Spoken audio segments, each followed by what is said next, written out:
Narito na ang mga nagtrending na kwento sa mundo ng social media. Dalawang estudyanteng sumali sa isang dance competition kahit walang practice, nagpa-good vibes sa mga guro at kamag-aral.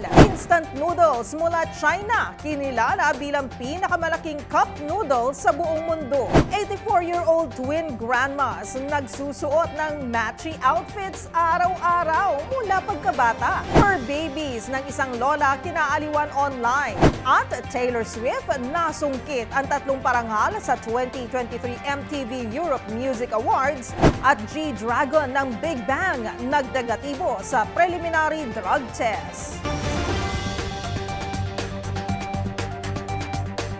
Sure akong ang lahat ng kwento o viral video ay hindi umaabot sa wall mo. At mga trending na hindi mo akalain iyon pala ang totoong kwento kasama ang mga follow-up na ginawa namin sa mga posts na humahakot ng mataas na views, comments, and shares. Kasama ang buong grupo ng TNVS. Trending and the viral show ang kukumpleto ng buong kwento. Ako po si Karen Oyong at ito ang TNVS. Tuloy-tuloy sa pagbabalita, tuloy-tuloy sa serbisyo, sama-sama tayo, Pilipino.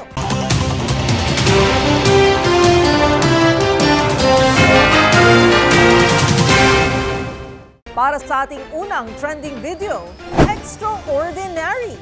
Ang pagmamahal ay walang kinikilala, kaduguman o hindi. Yan ang pinatunayan ng isang pamilya sa Glen Rock, Wyoming sa Amerika. Viral kasi ngayon ang mag-asawang Shannon at Troy Pinkerton dahil sa pag-aampon nila, hindi lang ng isa, hindi dalawa, kundi 6 na kabataan na may Down syndrome. Higit 1 dekada na ang nakakaraan. Ang nakakaantig na kwento sa likod ng pagkakabuklod-buklod ng tinaguriang Pinkerton Boys. Sabay-sabay nating alamin sa trending report ni Arnold Herrera.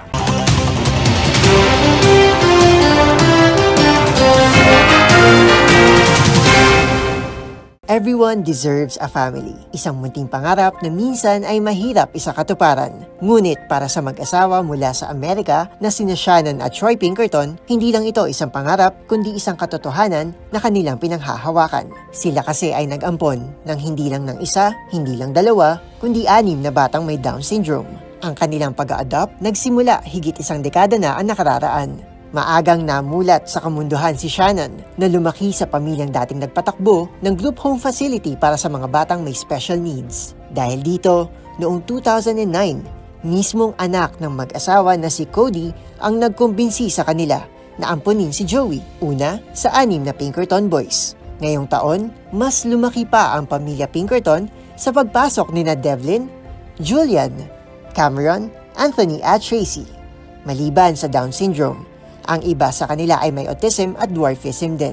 Ayon pa kay Shannon, kasama nila ang magkakapatid sa pagsakay sa kabayo, pangongolekta ng itlog at maging sa pagbili sa supermarket. Patunay na hindi hadlang ang kanilang kondisyon para magkaroon ng masayang pamilya at mamuhay katulad ng ibang tao.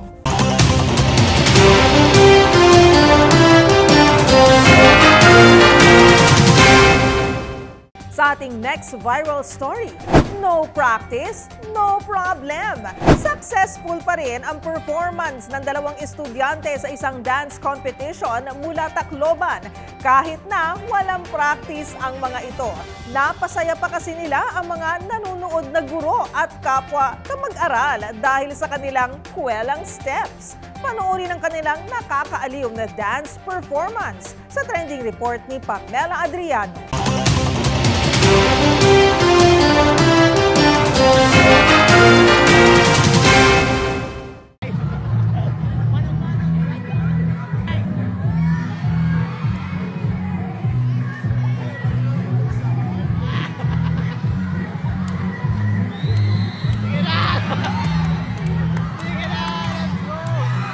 Nagbigay saya ang dalawang estudyanteng ito sa kanilang mga guro at kapwa-estudyante nang mag-perform sa sinalihang dance sport competition o ballroom dancing competition sa kanilang eskwelahan sa Tacloban City. Naging kwela kasi ang kanilang dance steps na naging impromptu na dahil hindi naman daw pala nakapag-practice ang dalawa ayon sa kanilang guro na very supportive din. Makikita sa video na ito ang pag-cheer ng kanilang teacher na si Sir Justin. At dahil nga hindi nakapag-practice ng kanilang sayaw, on the spot na ang steps ng dalawang bata na naging nakakatawa na para sa audience. Nariyang tila naglaro na ng volleyball ang dalawa.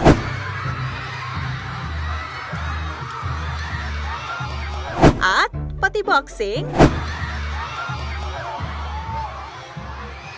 Kaya naman ang kanilang mga guro hindi magkamayaw sa katatawa.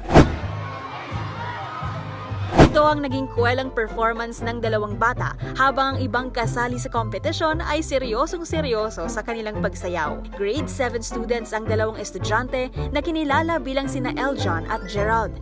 Pagkukwento ni Teacher Justin, hindi naman talaga sila dapat kasali sa contest. Nagdesisyon na lamang ang guro na isali sila dahil habang may rehearsal daw ay pumasok sina Eljon at Gerald sa studio at panay daw ang sayaw. Masaya at proud naman si Sir Justin dahil alam niyang nag-enjoy sa pagpa-perform ang kanyang mga estudyante.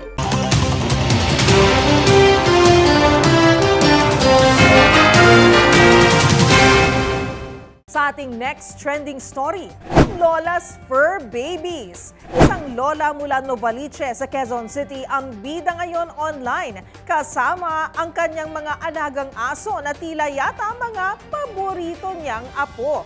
Paano ba naman kasi kahit saan magpunta si Lola Leding ay siya ring buntot sa kanya ng mga alaga, lalo na ang American Bully na si Maui na kahit may kachismisan pa ang kanilang lola ay willing to wait na matapos ito. Silipin ang mga cute na fur babies ni Lola Leding sa trending report ni Liway Abbas.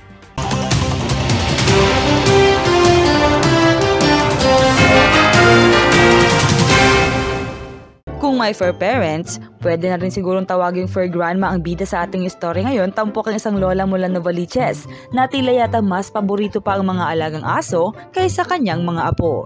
Si Lola Leding kasi hands-on sa pag-aalaga sa kanyang fur babies, kaya naman ang mga ito hindi pwedeng hindi natatanaw ang kanilang lola. Kahit saan kasi magtungo si Lola Leding, palaging nakabuntot sa kanya ang mga alagang aso. Kahit pa tumambay sa labas o kahit saan pa magpunta ay dapat kasama sila at palaging nasa tabi ni Lola. Kahit nga sa pamamalengke, aba, dapat go na go ang mga asong ito na samahan ng kanilang fur grandma at willing pang maghintay kung si Lola ay napatigil dahil may kaunting chika lang naman na nasagap mula sa kapitbahay. Iba talaga magmahal ang ating mga lola dahil mula sa apo hanggang sa mga alaga nitong aso, kita kung gaano niya ito inaalagaan. Kaya naman labis ang tuwa ng netizens sa tuwing nakikita nila sa kanilang Facebook Reels o kaya naman sa TikTok ang mga maglola na ito.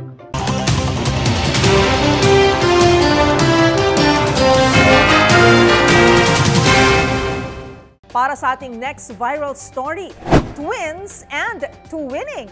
Ganyan ang peg ng 84-year-old na kambal na ito mula sa Utah sa Amerika dahil bukod sa magkamukha na sila, araw-araw pang matchy-matchy ang kanilang outfit. Ang hindi lang nila ito basta naisipang gawin dahil ang kanilang paandar na matching OOTDs nagsimula noon pang kanilang pagkabata. Ang good vibes na kwento ni Lola Ann at Lola Susan, panoorin sa report ni Millie Borja.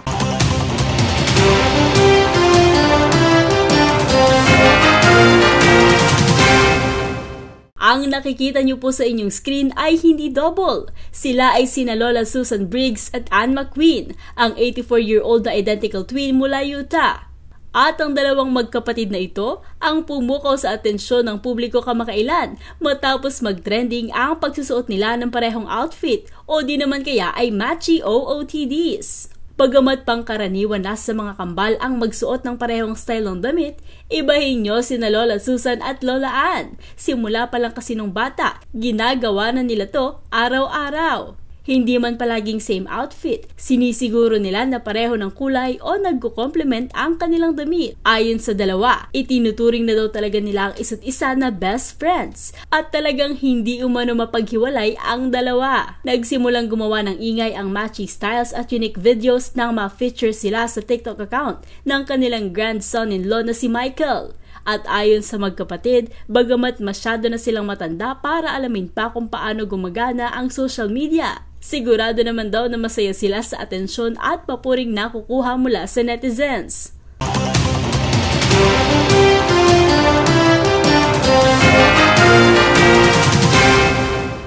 Sa ating next trending story, supersized cup noodles. Pagdating sa pagkain, ayaw natin ang nabibitin. Kaya naman pagdating sa cup noodles, sagot na tayo ng isang food company mula China. Gumawa lang naman kasi sila ng record-breaking size na instant cup noodles. Kung gaano nga ba kalaki ang nasabing pagkain para makapagtala ng world record, alamin natin sa trending report ni Millie Borja.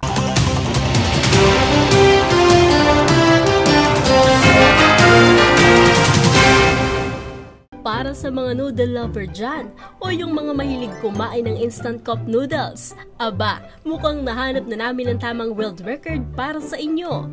Ang isang food company kasi na ito mula sa bansang China, lumikha lang naman ng supersized cup ng instant rice noodles. May taas na 1.32 meters o 4.3 feet at bigat na 51 kilogram o 112 pounds. Ito ay kinilala mismo ng Guinness World Record bilang world's largest cup of instant rice noodles. Ito ay gawa sa mga ingredient at seasoning gaya ng isang standard size.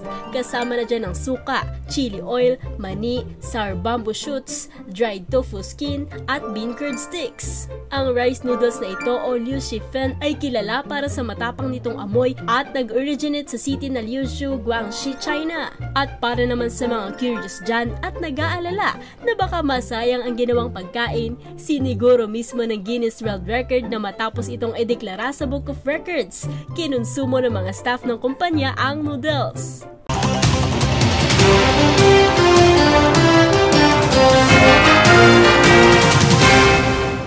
At para sa trending showbiz balita, Taylor Swift nasungkit ang 3 parangal sa 2023 MTV Europe Music Awards.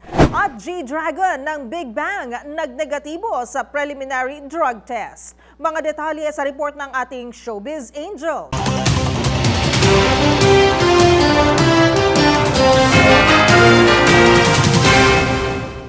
Inilabas na ng MTV Europe Music Awards ang mga nagwaging artist para sa taong ito. At big winner dyan ang American pop singer-songwriter na si Taylor Swift na nakasungkit ng 3 parangal. Si Taylor kinilala bilang Best Artist. Napanalunan din ito ang Best Live at Best Video para sa kanyang kantang Anti-Hero.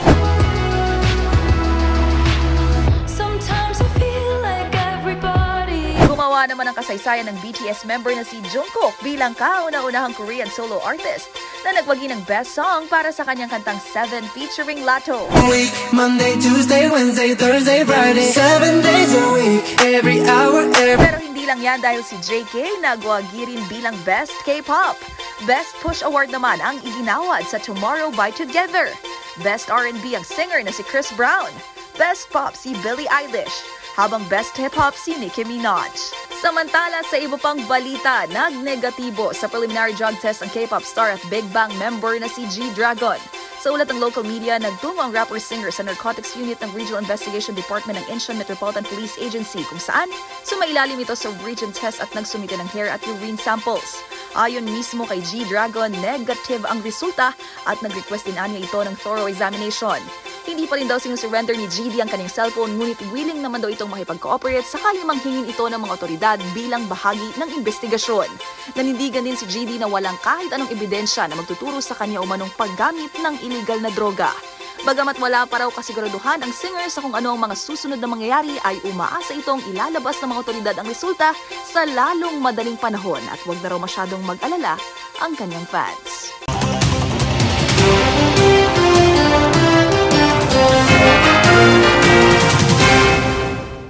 Isa Isa na namang episode ng mga nagpa-wow, kinagiliwan at iba't ibang mga insidente ng mga nag-viral na kwento ang ating napanood. Pero ang pinakatumatak sa aking kwento ay ang kwento ng pagmamahal ng isang pamilya. Opo, tama po hindi naman po kailangan kayo ay magkadugo para matawag na isang buo at masayang pamilya.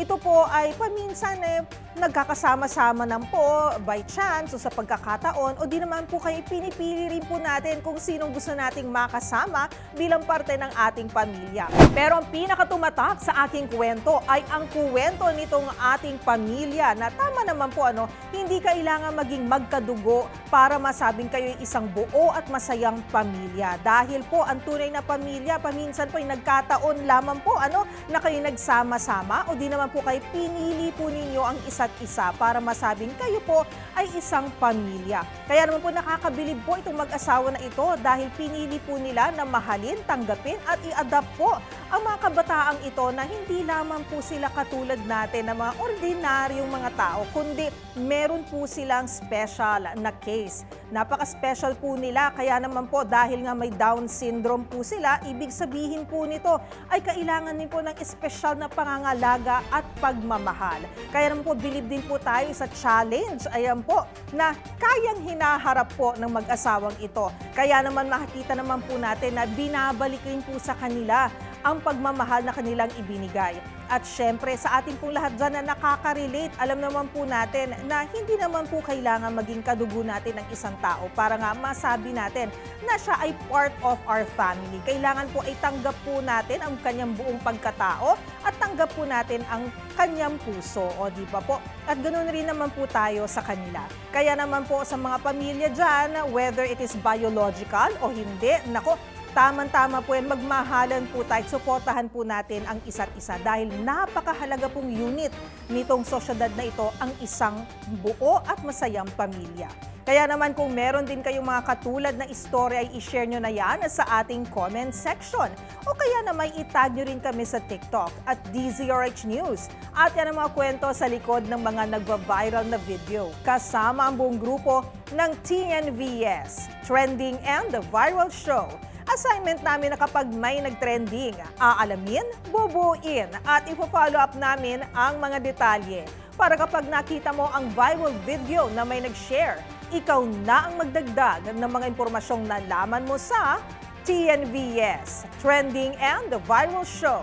Mula sa kauna-unahan sa Pilipinas, DZRH, ako po si Karen Oyong. Tuloy-tuloy sa pagbabalita, tuloy-tuloy sa serbisyo, sama-sama tayo, Pilipino.